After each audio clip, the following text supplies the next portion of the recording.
દ્વારા અનાથ બાળકીઓ સાથે ગરબે ઝૂમી નવરાત્રી પર્વની ઉજવણી કરી હતી। સુરતની સલાબતપુરા પોલીસ દ્વારા અનાથ બાળકીઓને પવિત્ર ઉત્સવ નવરાત્રિના ગરબે રમવાનો અવસર પ્રાપ્ત કરાવ્યો હતો। સલાબતપુરા પોલીસ સ્ટેશનના પ્રટાંગણમાં નવરાત્રિના ગરબે રમવાનો અવસર પ્રાપ્ત કરવામાં આવ્યો છે, જેમાં 50 દીકરીઓ સાથે પોલીસના કર્મચારી પણ ગરબાના તાલે ઝૂમ્યા હતા। તો આ અવસરે ડીસીપી, એસીપી અને પોલીસ ઇન્સ્પેક્ટર તેમજ સમાજસેવીઓ ઉપસ્થિત રહ્યા હતા। આજે સલાબતપુરા પોલીસ સ્ટેશનના પ્રાંગણમાં ઢીંકા ચીકા ચાર્લી જે નાની દીકરીઓ માટેની એક સંસ્થા છે કે જે દીકરીઓના મા બાપ તરીકે બંને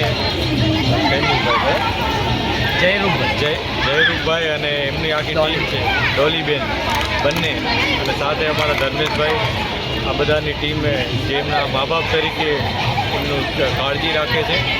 આ ઇન્સ્ટિટ્યૂટના દીકરીઓ આજે અહીંયા અમારા પ્રાંગણમાં આવી અને માતાજીના ગરબામાં ગરબે રમ્યા છે, માતાજીની આરતી કરી છે, અને અમે એમના આભારી છીએ કે તેઓએ આવીને આ જગ્યાને વધુ પવિત્ર બનાવી છે। અને અમને પણ દર વખતે આ દીકરીઓ આવી રીતના આશીર્વાદ આપે છે, જેથી પોલીસ વિભાગને પણ ખૂબ આનંદ થાય છે।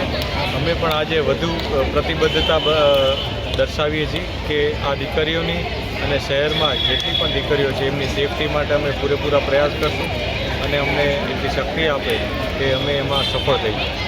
આ સાથે નવરાત્રિની તમામને ખૂબ ખૂબ શુભકામનાઓ છે, અને ખૂબ જ સારી રીતના ઉલ્લાસથી સેફટીથી આ તહેવાર ઉજવાય એવી બધાને વિનંતી અને શુભકામનાઓ છે।